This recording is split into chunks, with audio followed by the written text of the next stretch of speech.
timeline session. I forgot to do my playing intro, but that's okay.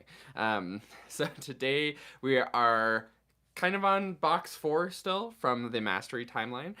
Just a quick recap of what we're doing is I am playing through the Mastery timeline, which is sort of the intermediate level timeline from the Next Generation Clarinet method. So if you own the Next Generation Clarinet method, or if you were to get it, you would be able to go through these exact timeline sessions that I'm doing today, playing the same exercises, and hopefully by sort of demonstrating this, I'm sort of showing you how I think is the most effective way to use these timelines, use the book, and get the most out of it to improve your clarinet playing. And hopefully I'll improve my clarinet playing some too.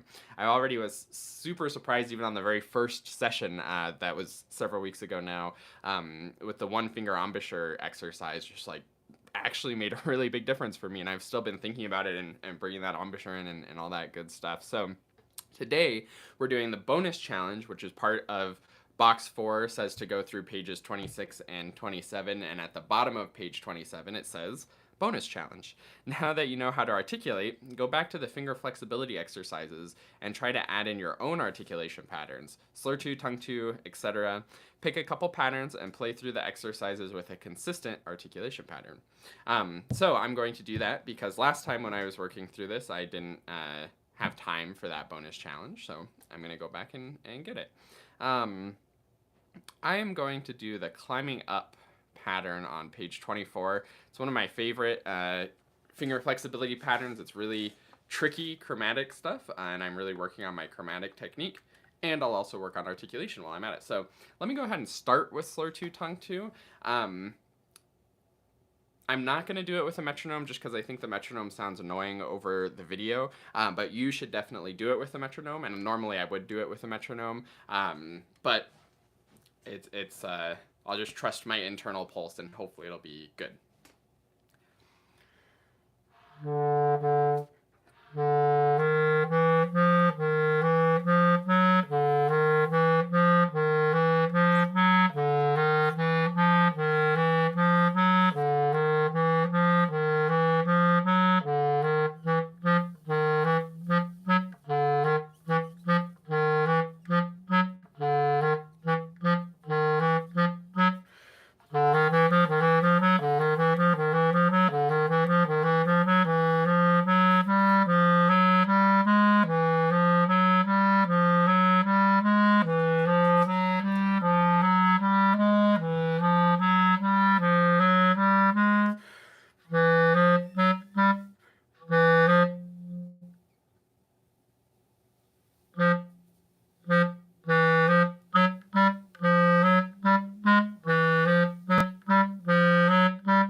Yeah, this is good. Good finger flexibility. It's working that pinky stuff that I'm working on. You'll also notice that I'm sometimes slurring it, and sometimes a little bit more staccato, and sometimes legato. Most of the time legato. Sometimes slurring it, and sometimes staccato. I'm just experimenting with different note shapes because why not? It's a way to expand the exercise and get more out of it.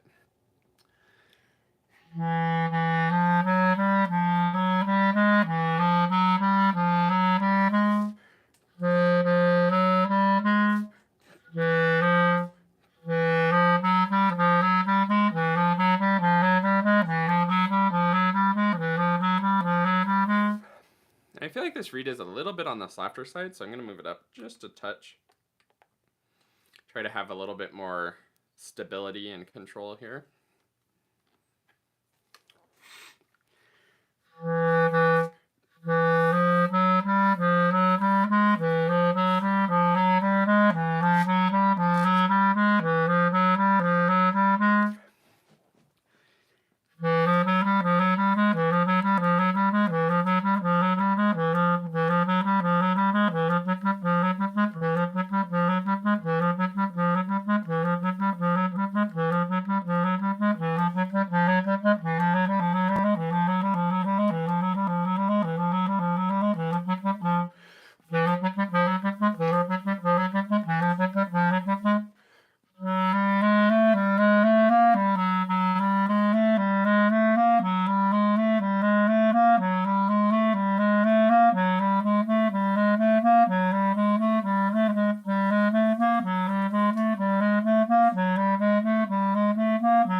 This is great. I'm really exploring different staccato, really trying to just keep everything super duper smooth and steady, and then also just use my tongue to make the notes shorter, like you're supposed to do in staccato. It's also being really helpful because with such small chunks and so much repetition, I can really do the legato articulation and the staccato and go from legato and staccato really quite quickly and feel what that feels like. So yeah, this is a nice exercise.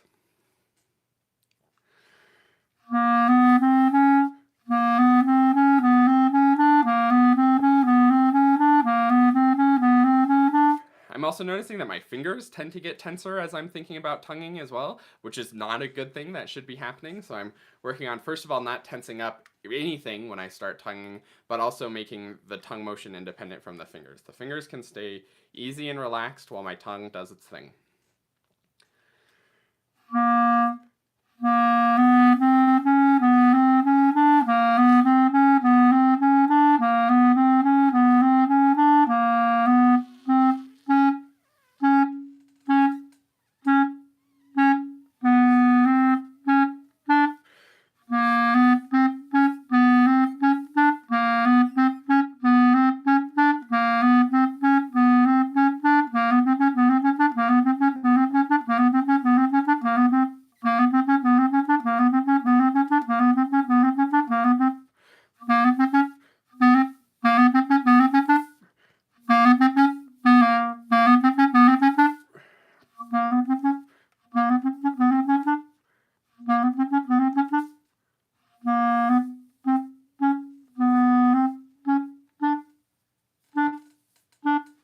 You can also hear me experimenting with different dynamics. That's also very useful. It's a lot easier to do good staccato at louder than softer.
Stand up a little bit so you can see what I'm thinking about on this one. This is going through all of those throat tones, and I'm trying to make it just like as little motion as possible, no wrist involvement. So I'm really isolating that finger technique while also doing the tonguing, of course.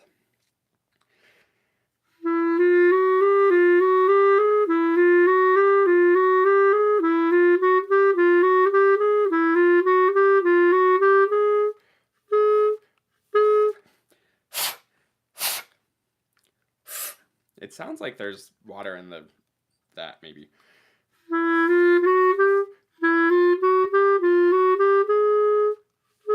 That's better.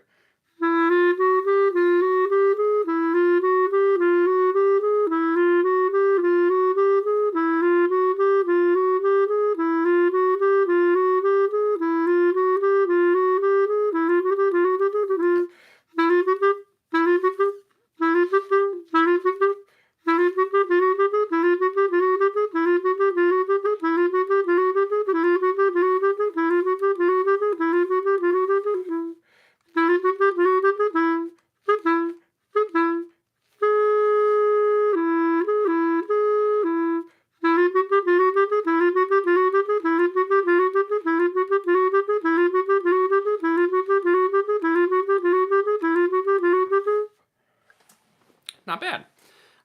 Just a few more measures. Let's finish it up.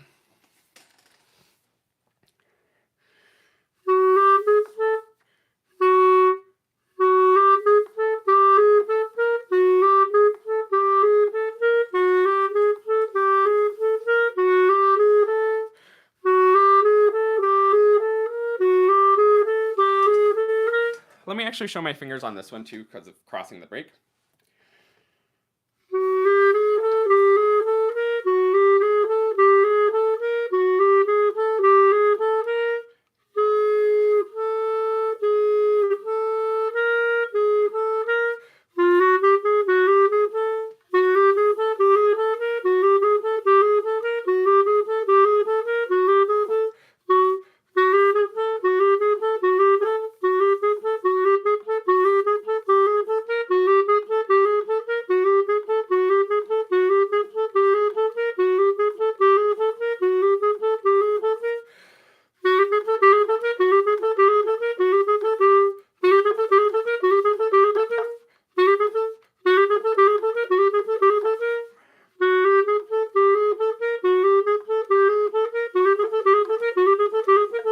Ooh.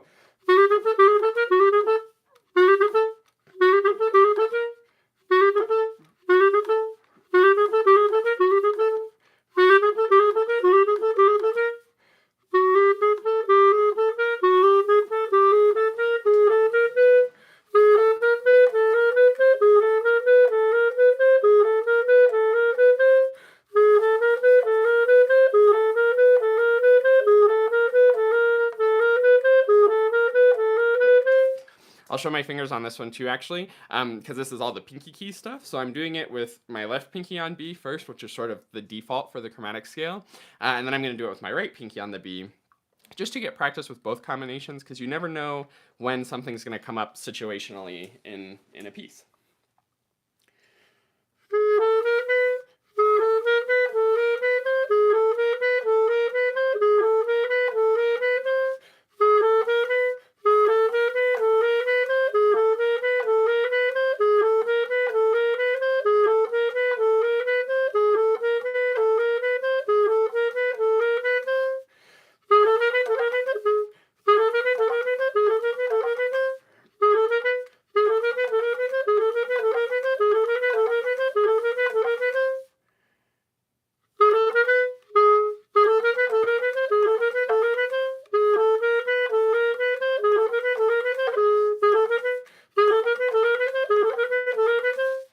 That's a little bit of a finger twister, tongue twister. And one more measure, and then I'll wrap this up.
And that's that for today. So hopefully you enjoyed this session. Again, this is the timeline from the Next Generation Clarinet method, and I'm working through exercises from the Next Generation Clarinet method.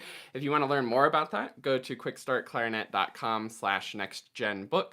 All one word, no spaces, nothing fancy. The link for that is also in the description.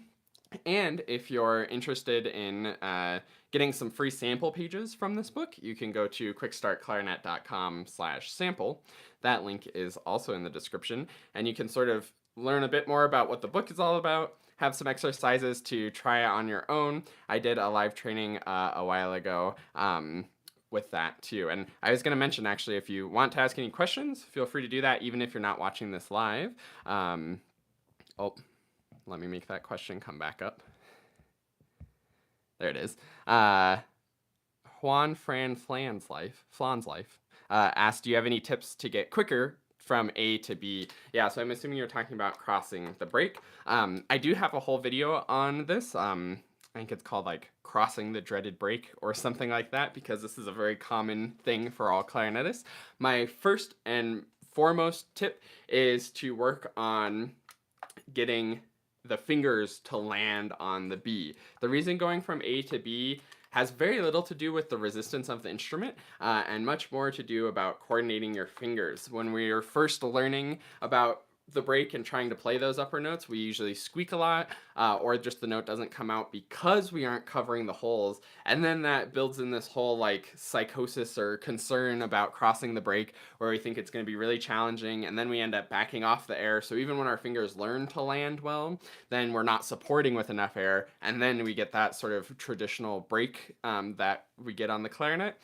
So what you want to do is focus first and foremost on getting your fingers to land well and just getting the B to come out clearly, and then just keep the support as you're going. So my sort of multi-step process is I start with B jumping jacks, where you play a B and then take your hands off the instrument. So make sure that it's resting on your knees so you can take your hands off without it falling, and play. So I'm playing a B.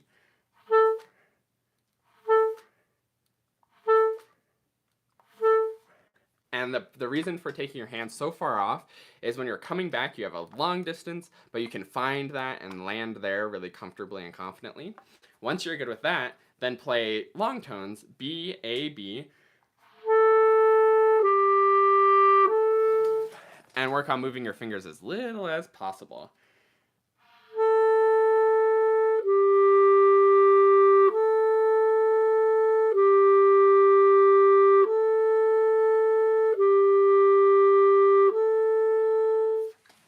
And then once you can do that, you should feel what it feels like to have the support on both of those notes. It should be exactly the same air and embouchure support from B to A and back. And then also keeping your finger motion as little as possible, where you're at B, you go to A, and then you go straight back to B with nothing fancy happening. So there's that.